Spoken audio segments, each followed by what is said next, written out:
Hello hello tout le monde. Aujourd'hui on se retrouve pour un look d'Halloween.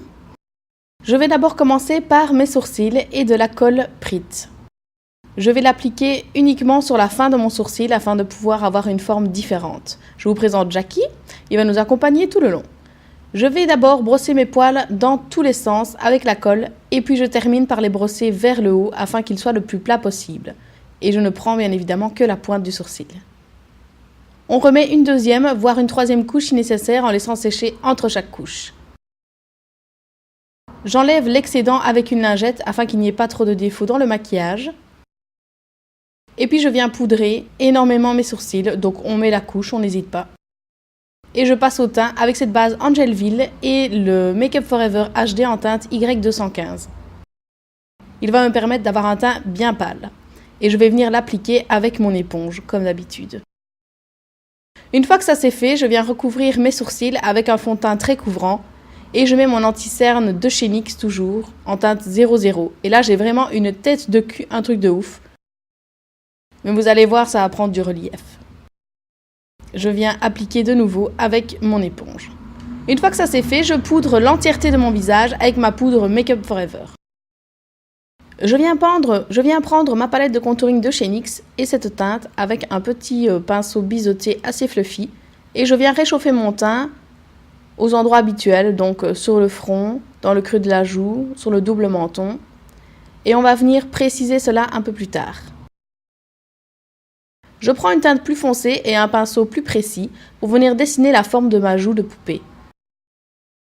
On n'hésite pas à prendre de temps en temps du recul afin de pouvoir faire deux formes plus ou moins similaires. Bien évidemment, ça ne peut pas être 100% symétrique parce que notre visage ne l'est pas non plus, mais on essaye d'avoir vraiment un effet le plus homogène possible. Je fais le contouring du nez en allant bien jusqu'aux sourcils afin d'amincir visuellement mon nez, donc on n'hésite pas à en mettre la couche. Je viens également foncer mes narines et puis je prends un pinceau plus fin pour accentuer de nouveau le côté fin du nez. Je viens tracer un petit arc de cercle que je vais venir estomper par la suite. J'estompe le tout avec un gros pinceau afin d'avoir un résultat un peu plus fondu. Et puis je reprends mon autre fin pinceau pour faire le contouring de mon menton. Je reprends ma palette et deux teintes claires que je mélange et que je vais venir appliquer sur mes zones de lumière. Mon menton, l'arc du nez, la pointe du nez, ainsi que le dessous des joues afin de pouvoir donner un côté plus structuré à celle-ci.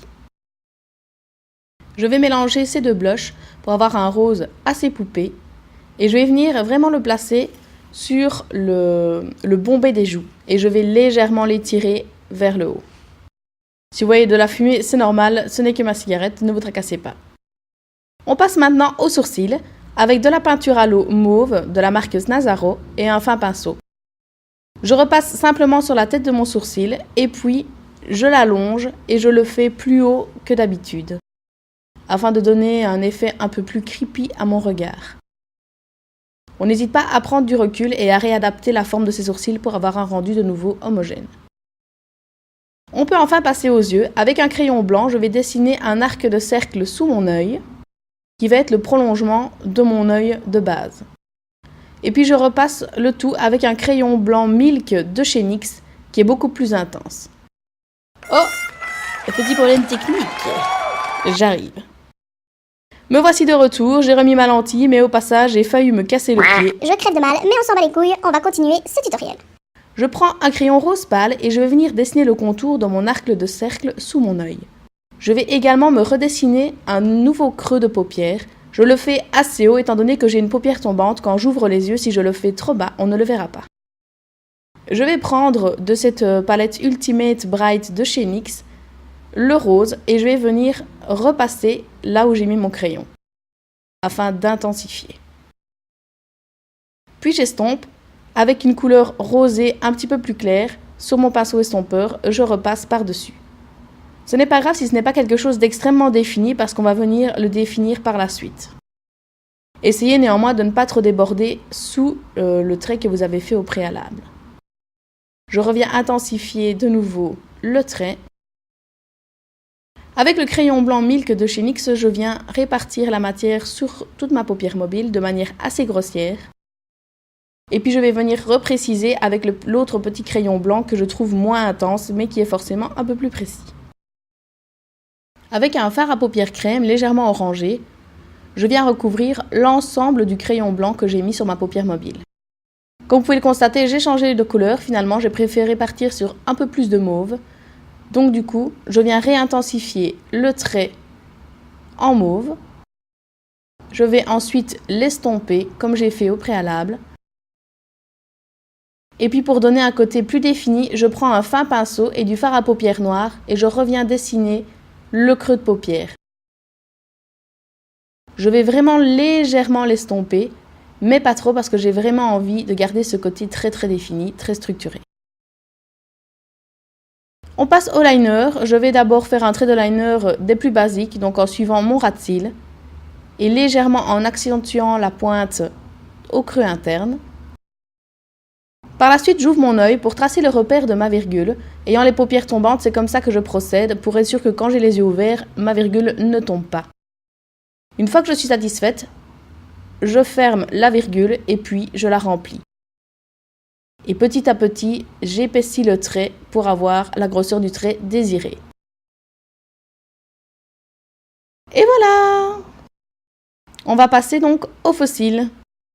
J'ai pris des faux cils à la con de chez Max & More, donc vendus chez Action.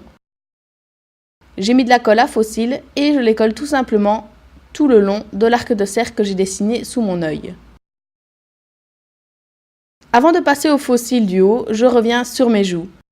Je prends la teinte la plus foncée de ma palette de chez NYX, la palette de contouring. Avec un fin pinceau, je viens dessiner des tout petits points qui vont représenter mes petites taches de rousseur et j'estompe avec le doigt pour un rendu plus naturel. Par la suite, je vais faire la bouche. Premièrement, je prends un crayon de couleur chair et je vais venir dessiner la forme de la bouche que je désire. C'est beaucoup plus facile comme ça pour remplir par la suite et puis si jamais on se trompe dans la forme, on peut corriger. Je remplis avec ce rouge à lèvres de chez MAC, je vous mettrai la référence en barre d'infos parce que je ne me souviens plus lequel c'est.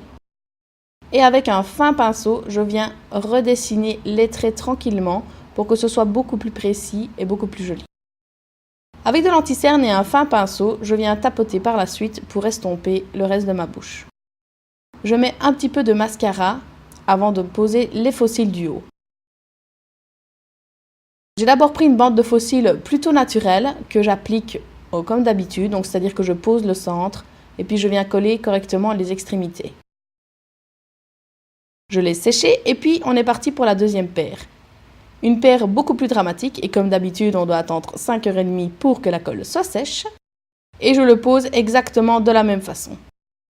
J'ai préféré mettre 2 paires de faux cils parce que je trouvais que celle un peu plus naturelle accentuait le côté dramatique sans que ça fasse « Oh mon Dieu, j'ai mis trop de faux cils ». Une fois que ça c'est fait, on peut quand même pas garder ses cheveux comme ça. Mais attends, j'ai une idée. Si j'assortissais mes sourcils à mes cheveux. Tada! Ça change complètement le look, on est bien d'accord. J'applique un serre-tête bleu avec un petit nœud. Et j'essaye, on va dire, de remettre un peu ma tignasse comme il faut. Je ne suis finalement pas très convaincue de ce t-shirt que j'avais changé en cours de vidéo.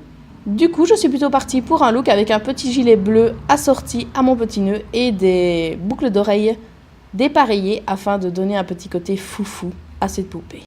Et nous avons donc le look final. J'espère que cette vidéo vous aura plu. N'hésitez pas à me taguer sur Facebook ou n'importe où si jamais vous avez reproduit le look. Et je vous fais des gros bisous et je vous dis à une prochaine vidéo. Bye bye!